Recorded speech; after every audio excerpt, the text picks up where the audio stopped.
पिछले पार्ट में हमने देखा कि कैसे इंक कॉप सेट के एल्डर ने सारे डिसाइपलों की टोकन को तोड़ने की कोशिश की और उनको मारने की कोशिश की, लेकिन एम वक्त में वांग ली ने अपना खंजर फेंका और अपने टोकन को उस ओर खींच के अपना सोल निकाल लिया और अपने आप को बचा लिया। लेकिन बाकी डिसाइपल इतना खुशनसीब नहीं थे क्योंकि वो मेन कैरेक्टर नहीं थे और सारे मारे गए थे। लेकिन जब एल्डर ने अपने कॉप कफिन से उस पर अटैक किया तो वांग ली ने उसको डिफ्लेक्ट कर दिया, जिस कारण उसके अंदर का भी शैतान जाग गया और वो पपेट डायरेक्ट एल्डर पे अटैक करके उसको भी खा गया। और अब सारे पपेट ने वांग ली पे अटैक करना शुरू कर दिया। इसी साथ एपिसोड शुरू होता है। तो नमस्कार, शुभारंभ, लाइक सब्सक्राइब बटन दबाओ। एपिसोड की शुरुआत में हमको टैंग हाउ को दिखाया जाता है जो अपने पोते का बदला लेना चाहता था, उस आदमी को खोजना, उसकी फैमिली को जानना चाहता था। इसीलिए वो दूसरे कल्टीवेटर की मदद लेता है और उसके टूल से उसके फैमिली को खोजने लगता है। तभी हमको वांग फैमिली को दिखाया जाता है जहाँ पे जश्न का माहौल था, सभी खुशियां मना रहे थे। लेकिन तभी आसमान में काले बादल छाने लगते हैं, बिजली कड़कने लगती है और वही इंस्ट्रूमेंट दिखता है जो कि टैंग हाउ यूज करता है और वांग फैमिली को खोज रहा था। अब उससे टैंग हाउ और वो एल्डर निकलते हैं, जिनको देख के वो लोग चौंक जाते हैं और उनको ग्रीडिंग करने लगते हैं, जिसको देख के वो बोलता है फाइनली लड़के की फैमिली मुझको मिल गई। अब बताऊंगा कि का बदला मैं खून से कैसे लेता हूँ और उसको कैसे तड़पाता हूँ। अब मजा आएगा ना, ये वो बोलता रहता है। लेकिन वांग फैमिली कुछ समझ नहीं पाती, लेकिन उनको समझ में आ गया था कुछ तो गड़बड़ है और वो एल्डर से पूछने लगते हैं। लेकिन एल्डर बताने कहाँ वाले थे, वो तो अटैक करना शुरू करते हैं। लेकिन तभी सीन बदलता है और हमको वांग ली को दिखा देता है जिसके पीछे ज़ॉम्बी पड़े थे, ऊपर से दूसरे सेक्ट वाले भी अब उसके पीछे पड़ गए थे और उस पर हमला कर रहे थे और वो उनसे बच के भागने लगता है और अपनी जान बचाने लगता है। उन पे अटैक भी करने की कोशिश करता है, लेकिन तभी अचानक उसको महसूस होता है कि उसके साथ कुछ गलत हो रहा है या फिर उससे जुड़े कुछ लोगों के साथ गलत हो रहा है। उसको अपने माता पिता की याद आने लगती है। लेकिन तभी एक एनर्जी प्रेशर उसके ऊपर आता है और वो एक नीचे गिर जाता है। जब वो आंख खोल के देखते हैं तो उसके सामने उसके माता पिता होते हैं जो देख के उसको चौंक जाते हैं, इतने सालों बाद जो देख लेते हैं, और उसकी ओर गले मिलने के लिए दौड़ते हैं और वांग भी उसकी ओर जाता है और वांग हाउ और वांग जाओ भी लोग ये सब देख के चौंक जाते हैं, उनको समझ में नहीं आता है। लेकिन जैसे वांग ली अपने माता पिता गले मिलने की कोशिश करता है, वो आर पार चला जाता है, उसको समझ नहीं आता कि यहाँ क्या हो रहा है। लेकिन तभी टंग हाउ की आवाज सुनाई देती है और वो समझ जाता है कि अब उसकी फैमिली के साथ बहुत बुरा होने वाला है और वो उसको रोकने की कोशिश करता है। उधर से वो कल्टीवेटर मास्टर भी बोलते हैं टंग हाउ नॉर्मल लोगों के साथ ये करना सही नहीं होगा, जिसको बोलता है हाँ मेरे पोते के साथ इसने इतना बुरा किया है, अब मैं उसका बदला लेके रहूंगा। हाँ सही है, बदला लेकर रहूंगा। अभी ये सोच रहा है, जब उसको मारने के लिए भेजा था तब तो नहीं सोचा था कि मेरे पोते के साथ भी बुरा हो सकता है। लेकिन हाँ अब उसकी फैमिली कमजोर है तो उस पर अपना गुस्सा दिखा रहा है। ये टैंग हाउ कितना बड़ा हिपोक्रेटिक है, साफ साफ दिखता है। और वो अब हंसने लगता है और वांग ली को बोलने लगता है अब क्या हुआ लड़के,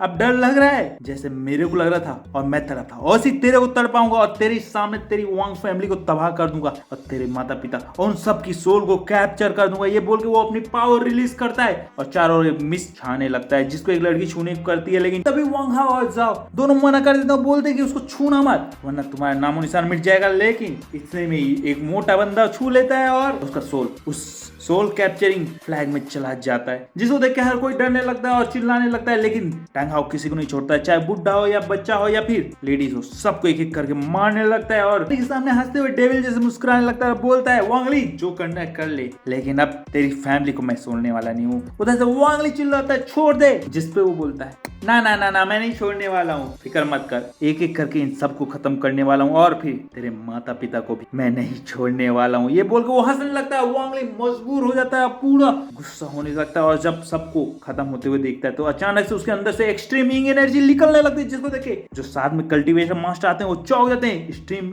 ये लड़का नॉर्मल नहीं होता, टैंग हाउ तुमने बहुत बड़ी गलती कर दी है। फॉलो कल्टीवेटर एल्डर बोलते हैं, टैंग हाउ बोलते हैं मेरे को डर नहीं लगता, मेरे पोते को इसने मारा है, मैं इसको छोड़ूंगा नहीं। सुन रहे लड़के, आज से 3 महीने बाद मैं तेरा सीक्रेट रेम के बाहर इंतजार करूंगा, अगर तू आ गया तो तेरे माता पिता को मैं छोड़ दूंगा शायद और उनको रिकार्नेट कभी नहीं होने दूंगा। जिसको सुन के वांग ली बहुत ज्यादा गुस्सा होने लगता है, बहुत ज्यादा तड़पने लगता है और हमें इस सीक्रेट रेम को दिखाया जाता है जहां पे वो तड़प के अपनी हर कोशिश करके उसको रोकने की कोशिश कर रहा था, लेकिन अभी भी डिस्टेंस बहुत दूर था। तभी उसको याद आता है कि उसने एक क्रिस्टल अपने माता पिता को दिया था। वो बोलता है माता पिता जल्दी से उसको तोड़िए प्लीज, मुझको वहां बुला लीजिए। जिसपे उसकी माँ बोलती है हमें नहीं पता तुमने क्या किया, लेकिन हम जानते हैं तुमने कुछ गलत कभी नहीं किया है और ये हमारी किस्मत है, इसीलिए तुम्हें दुखी होने की जरूरत नहीं है। और तभी उसके सामने उसके माता पिता खत्म हो जाते हैं। लेकिन जैसे टैंग हाउ वांग ली को मारने की कोशिश करता है, फॉलो कल्टीवेटर बोलते हैं रुक जाओ, तुम उसे नहीं मार सकते, उसकी मुझको जरूरत है, समझ गए, उसके ऊपर हाथ भी नहीं उठा सकते, उसको कुछ नहीं कर सकते। जिसपे टैंग हाउ बोलता है तो इन दोनों को ना बोल के वो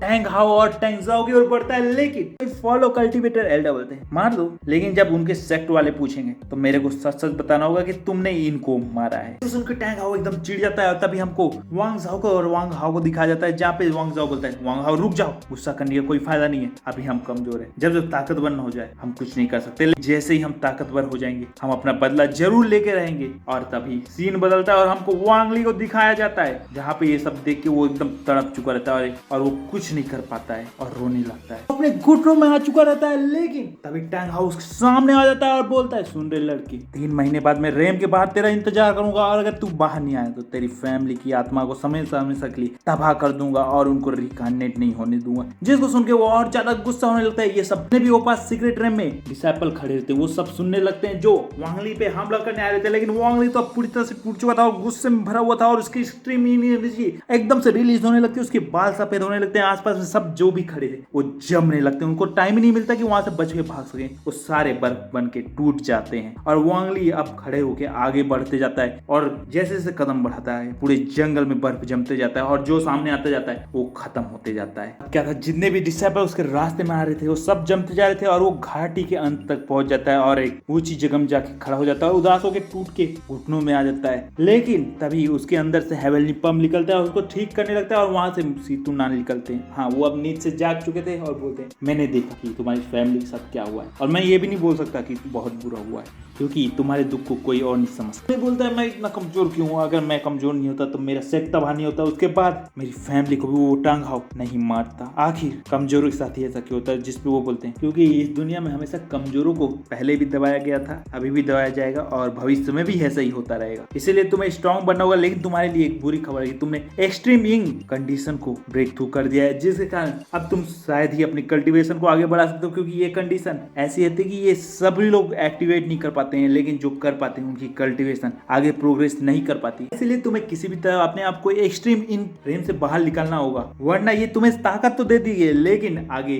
अगले रेम में जाने कभी नहीं देगी और नाश्ता सोल रेम में तो तुम्हें ब्रेक थ्रू कभी नहीं करने देगी। जिसको सुन के वांग ली और दुखी हो जाता है और उसको समझ नहीं आता कि किस्मत उसके साथ कैसा खेल खेल रही है, हर जगह उसको दुख और गम ही दे रही है। बोल के वांग ली जोरों से पागलों जैसे हंसने लगता है। लेकिन तभी सीतू नान बोलते, अरे लड़के, इतना जल्दी दुखी होने की जरूरत नहीं है, अभी सारी उम्मीदें खत्म नहीं हुई और ऊपर से माता पिता और फैमिली वापस जिंदा हो सकती है। बस तुम्हें किसी तरह से वो सोल फ्लैग को हासिल करना होगा। हाँ, वो अभी तक रिफाइन नहीं हुए। जिसको सुन के वांग ली चौंक जाता है और खुश हो जाता है, क्या ऐसा सच है? तो वो बोलते हैं, हाँ, जिस सोल फ्लैग का उसने यूज किया है उसमें सिर्फ सोल को स्टोर किया जा सकता है फिलहाल के लिए तो, और उनको रिफाइन किए बिना यूज नहीं किया जा सकता है। तो किसी तरह भी तुम्हें उस सोल फ्लैग को अपने हाथ में लेना होगा और सही समय आने में मैं तुम्हें वहां से टेलीपोर्ट कर दूंगा क्योंकि मैं ज्यादा बार कर तो नहीं सकता हूँ ऐसा। टैंगली के सामने लड़ते समय मैंने बहुत ज्यादा एनर्जी वेस्ट कर दी थी और अभी भी मैं पूरी तरह से रिकवर नहीं हुआ और इसीलिए 2 से 3 बार और मैं मदद कर सकता हूँ। तो तुम्हें 3 महीने के अंदर अपनी पावर को बढ़ाना होगा और अपनी कल्टीवेशन को और ज्यादा मजबूत करना होगा। तो अब यहाँ पे रोना बंद करो और जल्दी से 3 महीने में तैयारी शुरू करो। जिसके वांग ली खुश होता है और अब वो अपने गम से वापस आता है और बोलता है, सही कहा आपने मास्टर, अभी तक पूरे रास्ते खत्म नहीं हुए और जब तक रास्ते हैं तो मैं कोशिश करता रहूंगा। वांग ली वापस उठता है और उड़ के सारे शक के पास जाके उनके टोकन ले लेता है और जो नहीं देता रहता है उसको अपनी पावर दिखा के ले लेता है। यार कौन पागल है जो इतनी ताकतवर शक्ति से लड़ना चाहता है अंटिल वो हीरो कोई नहीं होता है। इसलिए हर कोई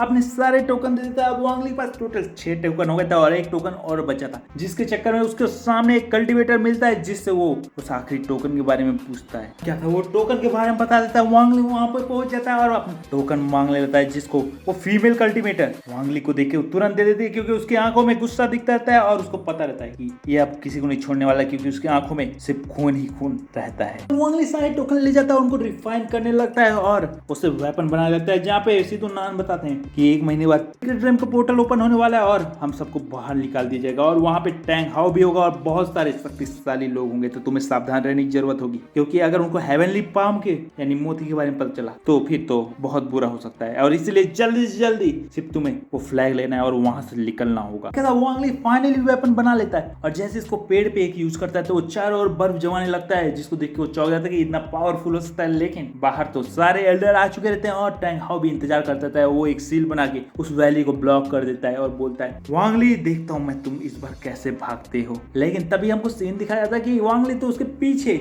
एक दूर जगह में पहले ही आ चुका रहता है। और इसके साथ एपिसोड खत्म होता है। अगले एपिसोड में मिलता हूँ। Let's go. Please like subscribe button दबा दो।